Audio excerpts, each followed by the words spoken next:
So, let's talk survival in the jungle. First things first, being close to water is about as vital as coffee on a Monday morning. Whether you're trying to quench your thirst or catch something that doesn't resemble a shoe, the river is your best friend. Just don't forget to bring a floaty. Now, no self-respecting jungle explorer should venture out without their toolkit of dreams: a machete, a fishing kit, and of course purification supplies. You know, the basics for building a shelter, snagging dinner, and avoiding that delightful gastrointestinal surprise from drinking the wrong water. Yikes! Oh, and let's not forget the fancy camera gear. Because while you're busy surviving, it's crucial to document that moment when you absolutely don't catch dinner. Balancing the need for food with the desire for Instagram likes, now that's a true survival skill. Speaking of shelter, finding the right spot is paramount. You wouldn't want to build where a family of scorpions has established their Airbnb, right? First things first, check for creepy crawlies before you lay down the welcome mat. Now, let's dive into the all-important topic of clean water. Iodine is your best buddy here. Think of it as nature's way of giving you a free upgrade from swamp juice to something you can actually drink. Remember folks, nature doesn't always come with a filtration system. For constructing that dream jungle hut, you definitely want live trees. Consider them your sturdy pals. Knowing your woods is key.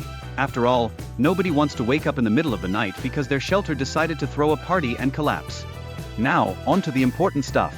Did you know that certain edible plants can provide up to 1,000 calories with just a kilogram? That's right. Those green guys can really pack a punch, which is a lot more than I can say for my last grocery run when I just ended up with a sad little salad. And don't forget about harvesting palm leaves. It's like giving back to nature. If only we could convince nature to send us a thank you card. Sustainable practices ensure we can keep partying with palm trees for years to come. Identifying trees for bedding and roofing materials is like a nature scavenger hunt. It's essential for staying cozy and dry. Let's face it, nobody wants to find themselves sleeping under the stars while being showered by unexpected raindrops. That's a recipe for a bad night. Now, here's a fun twist. Have you heard about the Capadella vine? It's like a health boost from nature. This vine can open tiny capillaries, and the implications for wellness are huge. I mean, who needs a multivitamin when you've got jungle juice? The Amazon rainforest is a whole other beast. Think of it as nature throwing a curveball at you. One minute it's sunny, the next you've got clouds darker than your ex's sense of humor. These challenges are where the real survival stories come from. And let's not even get started on the fire. Starting a fire in the damp jungle is like trying to ignite a soggy cardboard box.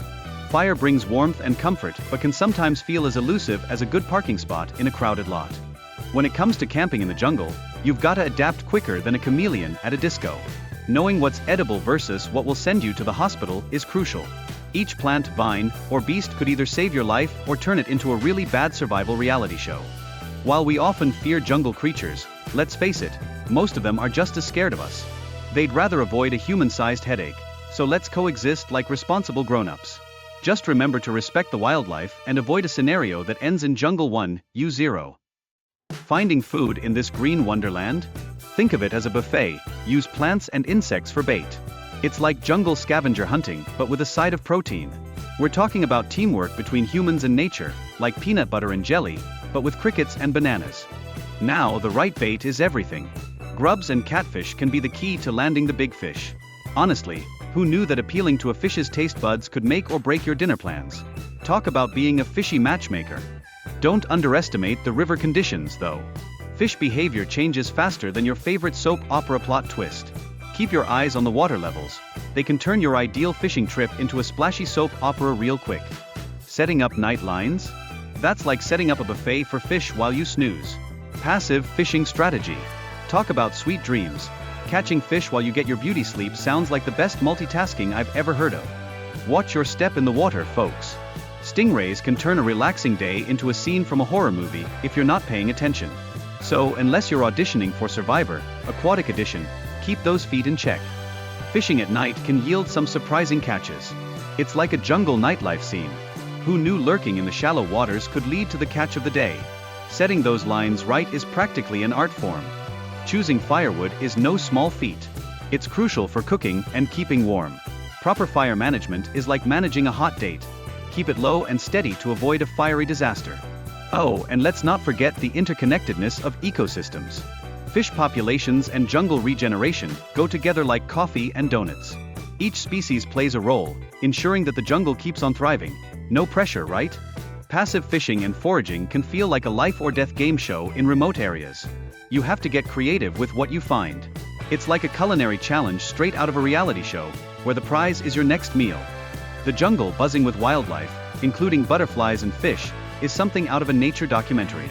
It's like walking through a vibrant art gallery, and lucky for you, Mother Nature is the curator. Piranhas, anyone? With teeth sharper than your best friend's witty remarks, catching one is quite the thrill. Their fierce reputation makes them both fascinating and a little terrifying to fish for, because who wouldn't want to battle with a toothy fish? Eating piranha? Simple as pie. Their meat comes off the bones easier than excuses on a Monday morning. Seriously, it's a favorite for those lucky enough to haul one in. Survival training in the jungle isn't just about fishing skills, it's also about understanding the wildlife. These lessons arm you with the wisdom to appreciate the Amazon's complex dynamics, making you one with the wild, until your snack breaks, of course. Setting traps for fish? Critical survival skill. It's like a fish tinder, swiping right until you catch a bite. This technique maximizes your chances of dinner even when you feel like the world's worst fisherman. Sustainability in the jungle? Absolutely essential. Taking resources responsibly means we can keep our wild buffet stocked. After all, who wants to end up eating grass and twigs like a cartoon rabbit? Night fishing opens a whole new world of opportunities. It's like the jungle's secret nightlife. Using tools like headlamps is key to ensuring you're not just floundering around blindly, hoping for the best. You'd be amazed at what you can catch while moonlighting. The jungle gave us cold nights and discomfort, but it also served up vibrant life and hunting opportunities. Finding food was a challenge, sure, but every successful catch felt like winning the jackpot, all while battling with mosquitoes the size of small birds. Cooking in the jungle? Talk about adaptability. With food availability being as unpredictable as a cat on a hot tin roof, the adventure only gets wilder. You're always on your toes, ready to whip up a feast or savor the fruits or grubs of your labor. Last but not least, a big shout out to those who supported this wild journey, survival instructors and local guides. Their help turned a potentially messy experiment into a manageable, and dare I say it, enjoyable experience. Cheers to the unsung heroes of the jungle.